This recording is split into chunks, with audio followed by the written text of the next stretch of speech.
Am I the a-hole for publicly humiliating my stepmom during her wedding speech after pretending to help with the wedding? So, I, 16 female, recently did something that everyone in my family is calling cruel and immature. But I honestly don't feel that bad, and I want to know if I'm truly the villain here. My dad, 45 male, just got remarried to Trish, 38 female. My dad cheated on my mom with her for almost a year before they got caught. I was 13 when it all blew up. My mom was a stay-at-home mom who gave up her career for our family, and she was completely blindsided. Watching her break down like that was one of the worst things I've ever gone through. My dad moved in with Trish within 2 months and proposed to her last year. He kept telling me that I needed to accept his happiness and that Trish wanted to build a relationship with me. I mostly stayed quiet to keep the peace, but I never forgave either of them. I've been in therapy, by the way. When the wedding was being planned, Trish actually asked me to be part of it, helping organize, coordinating with vendors, and even doing a speech at the reception. I smiled, said sure, and played along. I helped pick flowers, tasted cakes, and even picked out my own dress. But inside, I was stewing. Every time Trish called us a blended family, I felt sick. So at the reception, I got up to do my speech. Everyone was smiling. Trish was beaming at me. I cleared my throat and said, paraphrased obviously, "When I was 13, I watched my family fall apart because my dad decided to cheat on my mom with the woman he's marrying today. So while everyone here is raising a glass to love, I just want to remind you, not every love story starts with honesty. Some start with betrayal. Cheers." I put down the mic and walked out. The room was dead silent. Not everyone there knew that it had all started with an affair. Trish started crying. My dad chased me outside and screamed at me, calling me a selfish brat and saying I ruined the most important day of Trish's life. My grandma, his mom, actually defended me and told him he made his bed, but most of the family is furious. I've been getting texts calling me a drama queen, attention seeker, even cruel. But was I? After everything they did to my mom and our family, was it really so wrong to make them feel humiliated for once? Am I the a-hole? Now for the top comments. You did what so many people wish they had the guts to do. Agreed. More people need to get publicly humbled like this. Maybe if cheaters got booed at receptions, we'd see less of it, Lamau. I don't get how cheating is a mistake, but calling it out is cruel. Nah, you don't get to torch a house and cry when someone points at the flames. As a grown adult myself whose own parents' marriage ended because of a messy divorce that also involved cheating, and being my mother maid of honor at the poor woman's wedding to her affair partner, I applaud you 1,000,000%. Good for you. People deserve to know the truth. If they're embarrassed by it, that's their own fault for being who they are and what they did. Myself and my siblings chose not to give speeches at the wedding, where his kids did. Everyone there asked us why we didn't give a speech, and we told the truth. It's on them for being embarrassed by their actions. OP's grandma is based. Grandma was also biting her tongue from the sound of it. It was bratty and petty, and that was the intention. So yeah, you choose to expose them because you wanted to do that. Is it an a-hole move? Yeah, but sometimes we can choose that if we want to do. You're the a-hole, and that's okay. Yeah, I disagree with all the people saying OP is not the a-hole. OP is very obviously the a-hole. She wanted revenge and to hurt her dad and his wife. That's her motivation. That being said, none of us are going to feel sorry for the couple because it's very hard to argue that they didn't deserve it. Sometimes it's fine being the a-hole. There's a line from a movie where the one guy says, "I guess what's wrong about you? You're not an a-hole after all." And the other guy says, "No, I am. I'm just your kind of a-hole." Sometimes being an a-hole is the right thing to do. Next story. Am I the a-hole for choosing my 19-year-old niece over my brother by allowing her to live with me? My brother Vince, 40s, is the father to 2 daughters, Kaya, 19, and Lily, 7. Kaya has lived with my family for more than a year now, and allowing her to live with us has stained the relationship with my brother to a breaking point and created tension within my wider family. Kaya and Lily's mom, Beth, died just after giving birth to Lily. During Beth's pregnancy with Lily, she was diagnosed with a heart condition that weakened her. There were plans to deliver Lily early so that she and Beth had the best chance. Vince asked Beth to wait longer so that Lily had a better chance.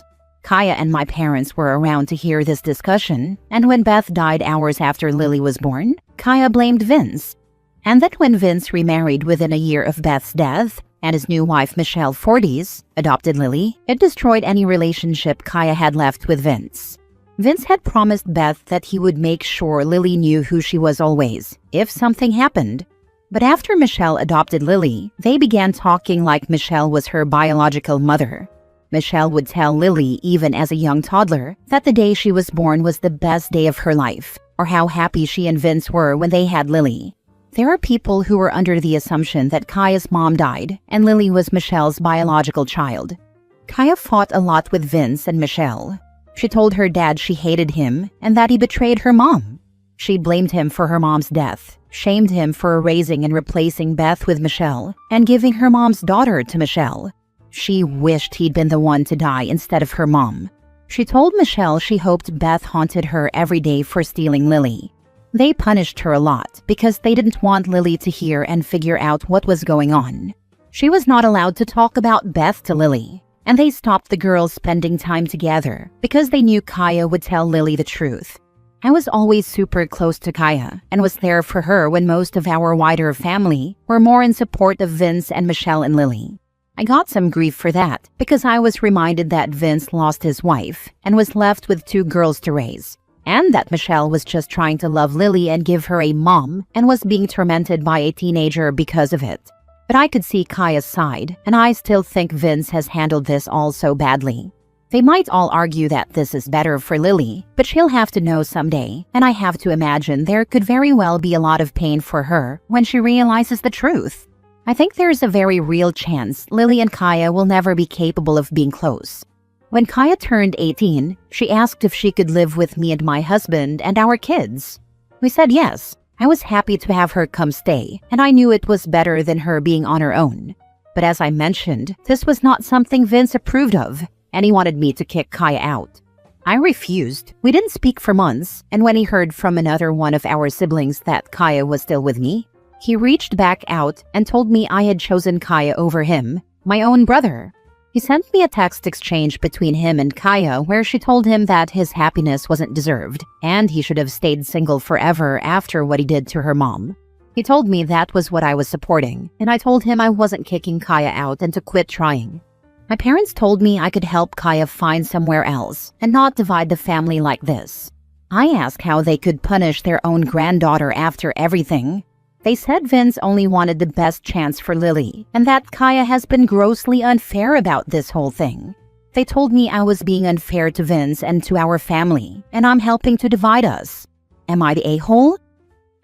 Not the a-hole. You are one of the only people doing right by both Kaya and Beth. Your brother clearly must not have respected or loved his late wife.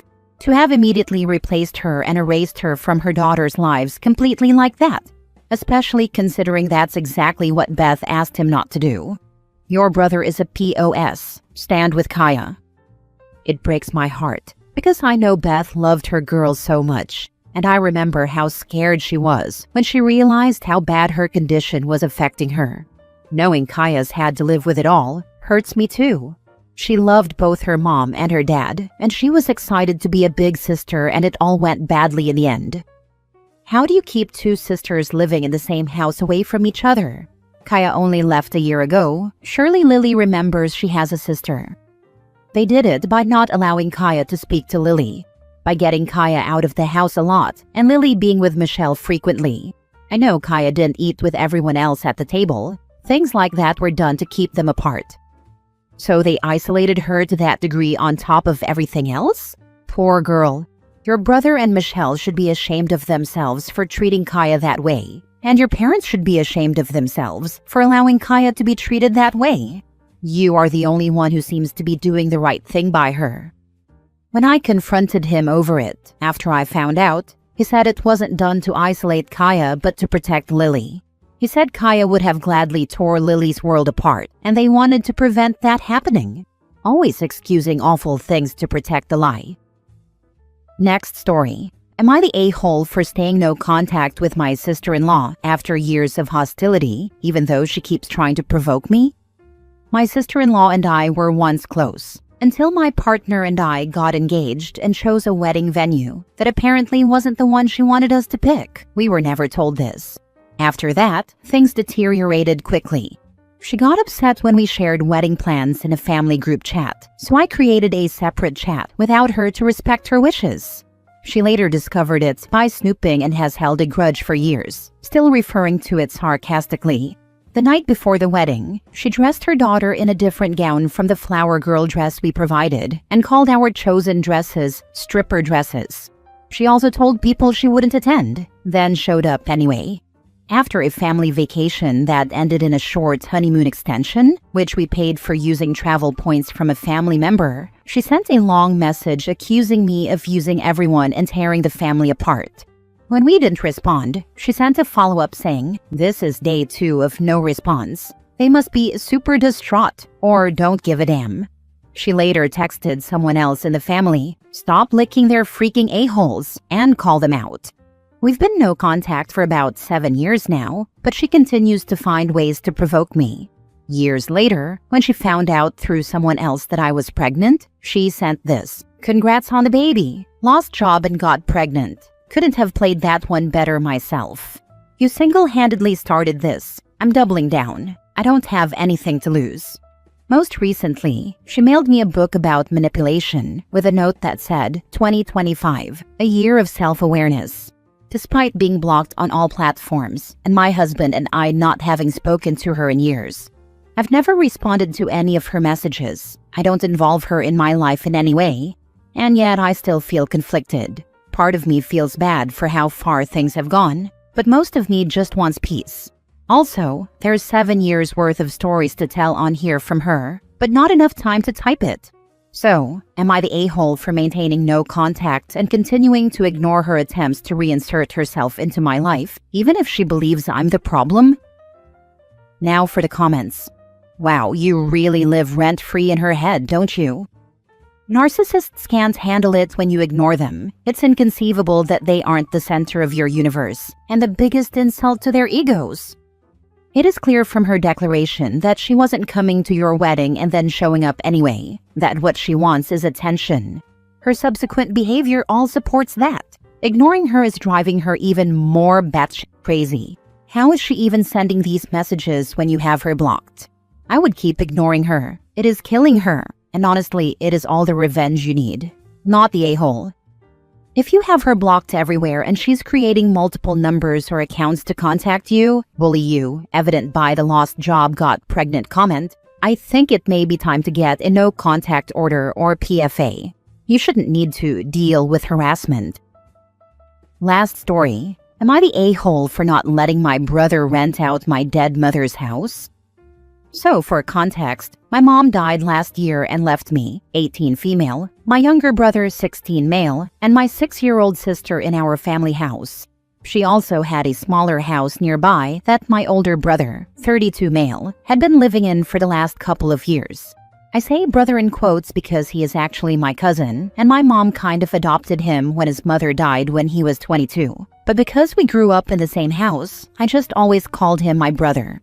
About a year ago, he got into something with the police and ran away, so now he is basically a fugitive. Before my mom died, they were fighting because he wanted to rent out the house, since it was now vacant so that he could make some money while he was hiding out, but my mom said no. Fast forward a couple of weeks after my mom's death, he started sending people to fix up the house. It occurred to me that the only reason why he would do that is because he thought, with my mom gone, he could do whatever he wanted with the house, and because he couldn't come back, he was going to rent it out. This was proven when he called me at work to tell me that he had sent people to look at the house and to let them in. I then said no and hung up. I knew he wasn't going to let it go, so I asked my uncles if they would help, but they only told me that he had it rough after having to run away from home. Like it wasn't a consequence of a choice that he made, and has a daughter to take care of. I tried to tell them that I was also alone with 2 younger siblings to take care of, and that I was going to rent out the house myself since it's basically the only inheritance I got from my mom. They told me I could always come to them if I needed anything, like I wanted to be groveling for money every time I was short on groceries, or explain my expenses to my a-hole brother every time I needed it.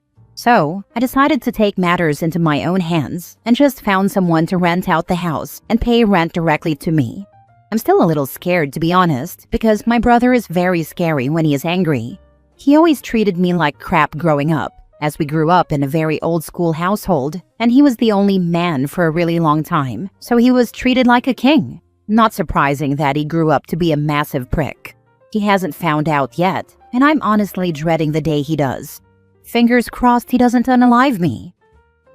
Now for the comments. Am I reading this right? Your cousin brother is a fugitive who thinks he gets to play landlord with your dead mom's house while you're out here actually raising 2 kids and holding the whole damn thing together at 18? Again, 18. And he's mad because, checks notes, you're not letting him scam the one piece of stability left in your life? No, just no. Provide the police with the fugitive's phone digits and possible location.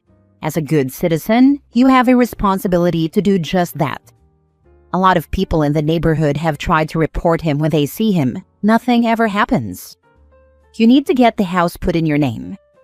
The house is already in my name. In my country, all assets fall to the children in the event of a parent's death. And since my siblings are both underage, it's in my name with them as my dependents. But since he doesn't really need any paperwork to rent the house, I guess he thought he could bully me into agreeing. What country are you in? You definitely need papers to rent out a house, especially one that isn't in your name. Not if he intimidated me into letting him. I'm in South Africa, by the way. Not the a-hole. You should get cameras and tell the police that he's not allowed to be there and is considered to be trespassing. And if he's caught on the property, have him arrested. Tell them that you're afraid of him based on past behavior, and maybe have an officer with you when you do tell him. Also, have all of the locks changed and clear documentation that the property is yours by inheritance. The police where I'm from are basically useless, which is why I ask my uncles for help. I have other people in the neighborhood looking out for us, but I honestly don't expect much. Locks changed and security cameras. Your tenants might be in danger as well as you. Nah, I rented out to this really big guy, and he knows what's happening and agreed to be on the lookout. My brother is kinda small, probably why he's such a prick to everyone smaller than him, but he won't go anywhere near that house once he finds out. It's me I'm worried about.